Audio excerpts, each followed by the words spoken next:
Bom dia para todos. Vamos começar tratando do capítulo 2, que trata da teoria pura do comércio internacional. Na verdade, o que a gente entende por teoria pura do comércio internacional? Significa, teoria pura do comércio internacional, que nós estamos preocupados em entender por que existe o comércio. O que explica a existência do comércio? Quais são as principais razões para que o comércio possa acontecer? Quais os determinantes, os fatores? Porque quando a gente fala em razões, a gente está pensando em causa e efeito. Então, para ter o efeito comércio, quais são as razões? Quais os principais determinantes? Quais os principais fatores que justificam que são essas razões? Além disso, nós nos preocupamos também em entender: existem ganhos no comércio internacional? Estes ganhos, se existem, quais são?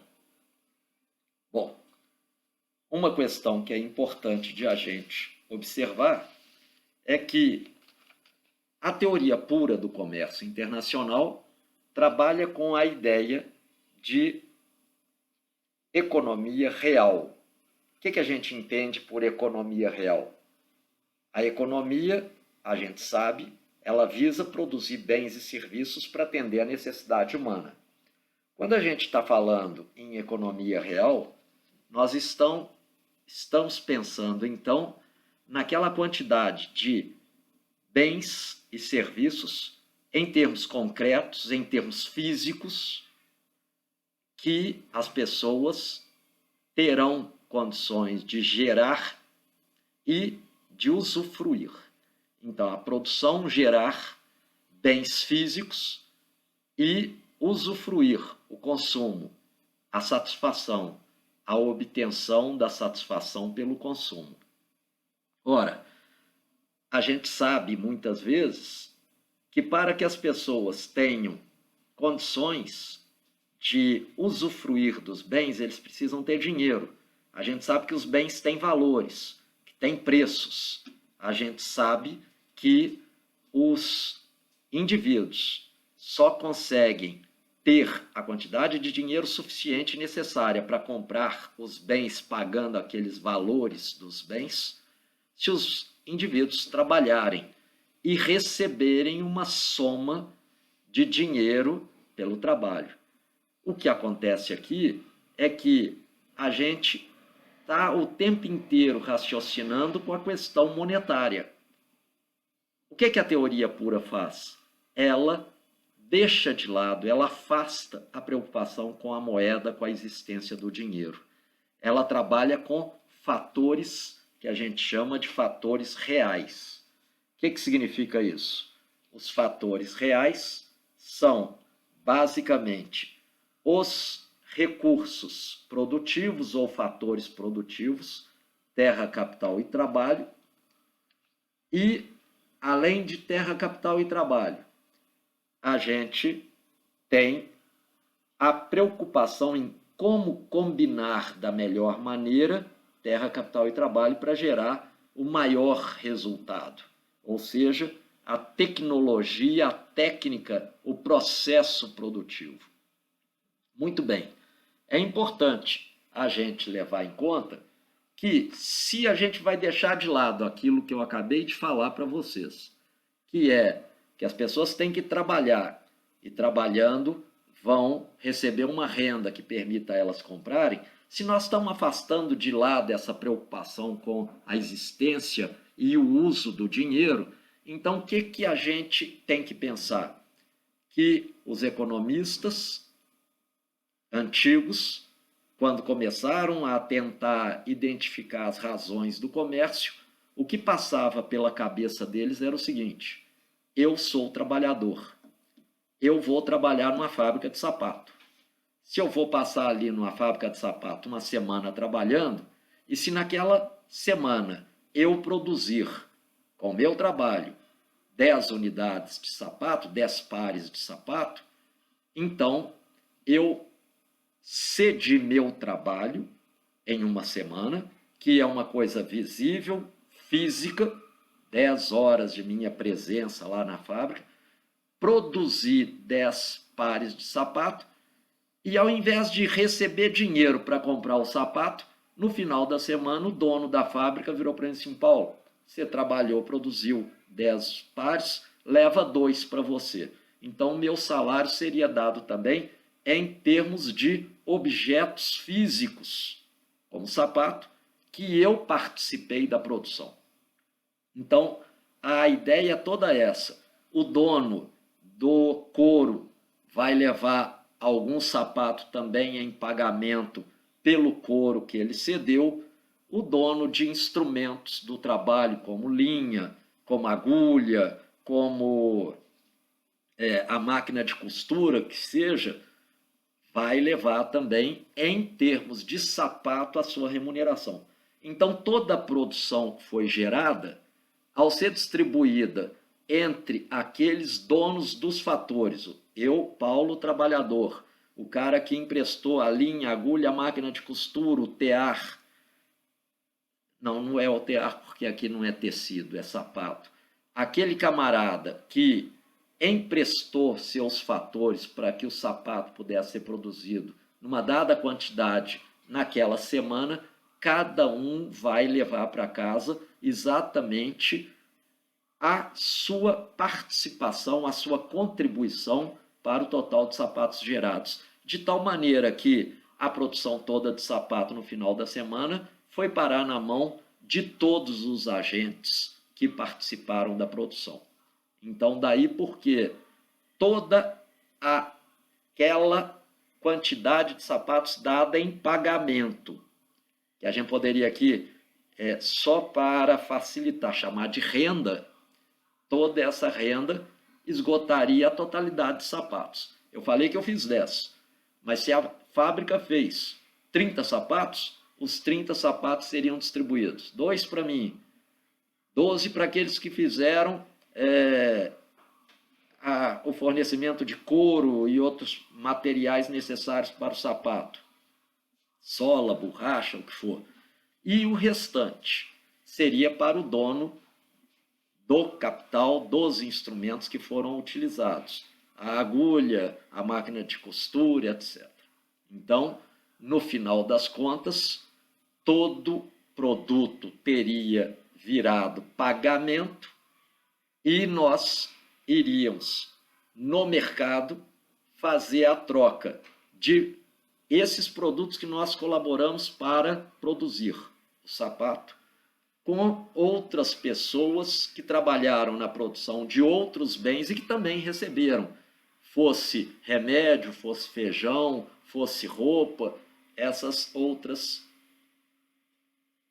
produções de bens que a gente precisa de usar, e daí porque a gente faria a troca no mercado, que a gente precisaria de usar para poder sobreviver, atendendo então às necessidades de nossa sobrevivência e obtendo satisfação por estarmos vivos e saudáveis em condições de irmos produzir.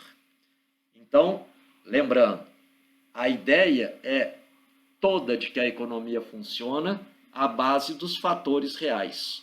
Fatores reais que levam em conta o estoque, a quantidade e também a qualidade de terra, capital e trabalho que existe em um dado país. Muito bem. A questão, então, é: se a teoria pura trabalha baseada nesses elementos, e se a gente percebe que os fatores produtivos, eles dificilmente alteram sua quantidade para mais ao longo do tempo, porque pode acontecer de alterar para menos se a gente esgota uma terra agricultável ou se esgota uma dada quantidade de minério existente na terra. Então ele pode variar, mas essa variação para menos, por exemplo, dos recursos naturais, ela demanda tempo, Quanto tempo leva para você a exaurir, ocupar toda uma plantação, um terreno, a ponto de deixar aquele terreno estéril? São anos. Quanto tempo leva para que a gente gaste e explore todo o minério de uma grande jazida? Anos. Então, os recursos naturais, dificilmente eles aumentam no tempo.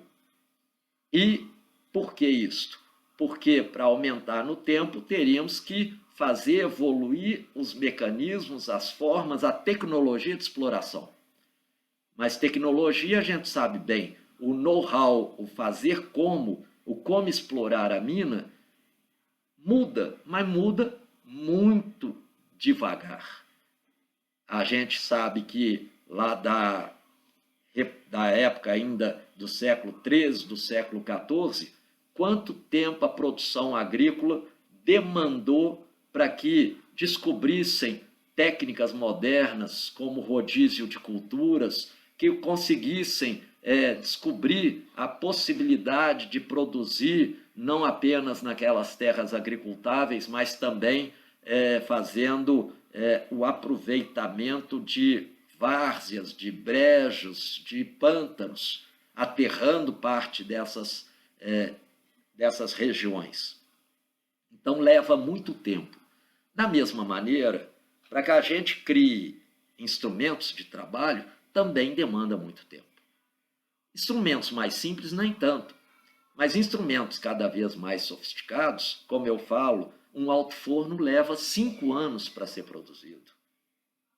Um bem de capital, muitas vezes, leva 2, 3 anos para ser produzido. Então, os bens de capital também não variam em sua quantidade num período limitado de tempo. Por outro lado, a gente sabe que a própria mão de obra, embora também possa diminuir pela morte, ela, para aumentar, demanda tempo. Porque, para começo de conversa, tem que levar 9 meses para o neném nascer. Depois, esse neném, para poder chegar em condições físicas de poder e também de intelecto para poder trabalhar, tem no mínimo 5 anos. Isso se a gente imaginar, como na época lá do início da produção fabril, que crianças de 8, 10 anos já estavam trabalhando. Como aqui no Brasil, a gente sabe, crianças de 8 até um pouco menos já são capazes de estarem trabalhando para ajudar o sustento da família, para ajudar ao pai no sustento da família. Mas leva pelo menos uns 5 anos. Então, no curto prazo, não vai haver mudanças na capacidade produtiva do país. No curto prazo, é dada a capacidade produtiva do país, dada pelo estoque de fatores que tem num dado momento, naquele dado momento. Então, é uma teoria que a gente poderia chamar de longo prazo. Sua análise explica períodos largos de tempo, não mudanças que ocorrem de um mês para o outro ou de um ano para o outro. Além de ser uma visão de longo prazo, e porque é uma visão de longo prazo, a gente também percebe o seguinte: é uma visão que deixa de lado a questão monetária. Ela trabalha, como eu falei agora há pouco, com preços relativos. O que significa preços relativos? Tem aí na parte de baixo do cartaz o que significa preços relativos. Qual é o preço do sapato em termos de feijão? Um sapato tem como preço o preço de 3 quilos de feijão. Então, o preço do sapato em termos de feijão, o preço do sapato em relação ao feijão é de 1 para 3. Um sapato, 3 feijão. O mesmo sapato, comparado com a calça, pode ter outro valor. O preço de um sapato, 2 calças. Então, em relação à calça, é outro preço. Daí porque os preços relativos nos dão razões de troca, razões de intercâmbio entre, por exemplo, o sapato e o feijão.